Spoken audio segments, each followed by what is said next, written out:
the inception of the railway, trains have always captured the public imagination. In this film, we're going to take you on a journey into Newquay's past and look at the impact the railway had on the town, transforming it from a small coastal hamlet to the tourist haven it is today.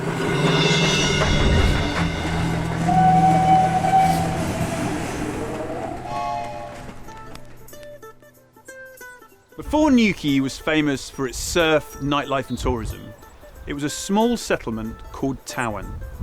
The first mention of Newquay in a guidebook was in 1855 and was described in a few lukewarm sentences.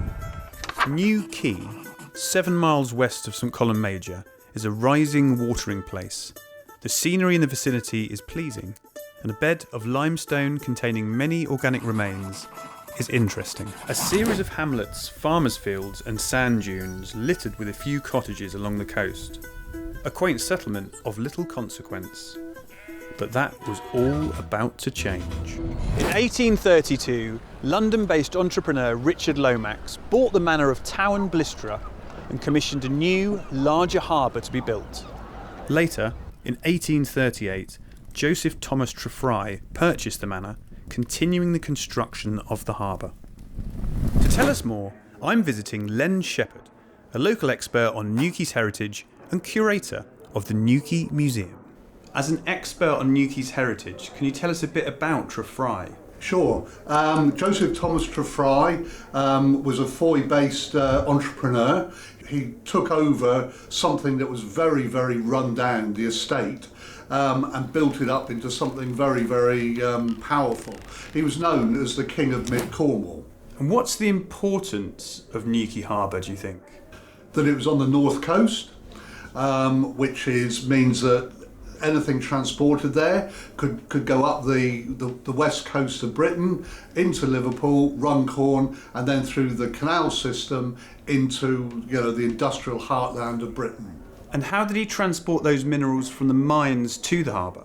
He built a mineral tramway running from the south coast to the north coast, which was horse-drawn or pony-drawn.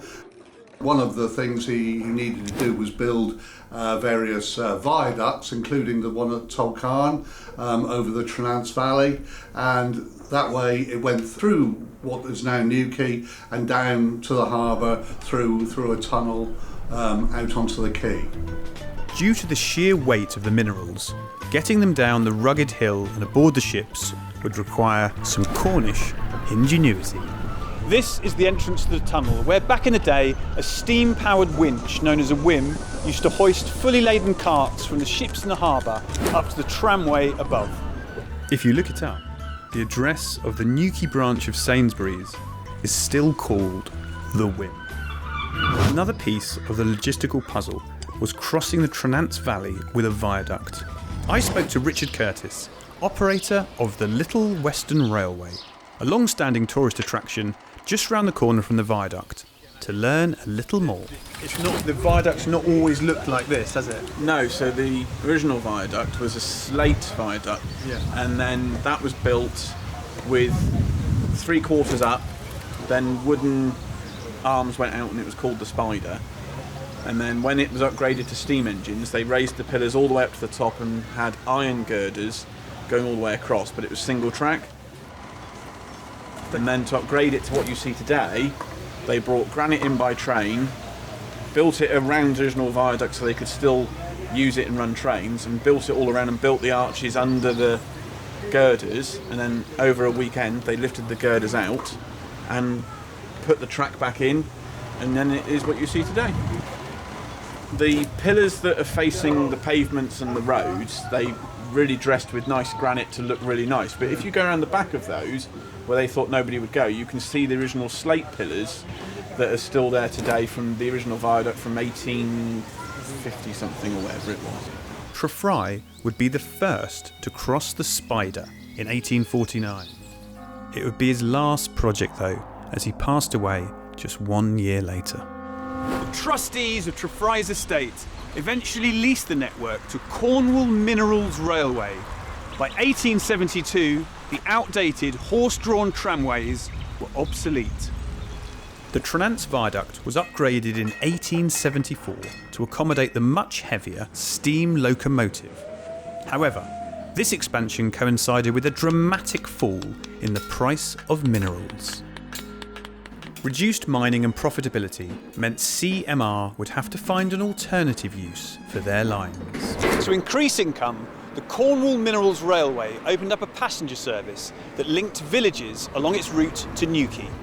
Great Western Railway would take control of the lines in 1877. Noticing a growing potential in Newquay, the company invested in the construction of the Great Western Hotel, which stands mere feet away from the station. In 1892, the tracks were upgraded, allowing integration with the London Main Line. The first passenger train left Paddington Station in London to Newquay in 1906. Although mineral exports had been exhausted, Newquay's holiday industry was officially leaving the station. That's all for now, but join us again when we'll be looking at how the railway turned a small hamlet on the north coast into one of Cornwall's biggest holiday destinations.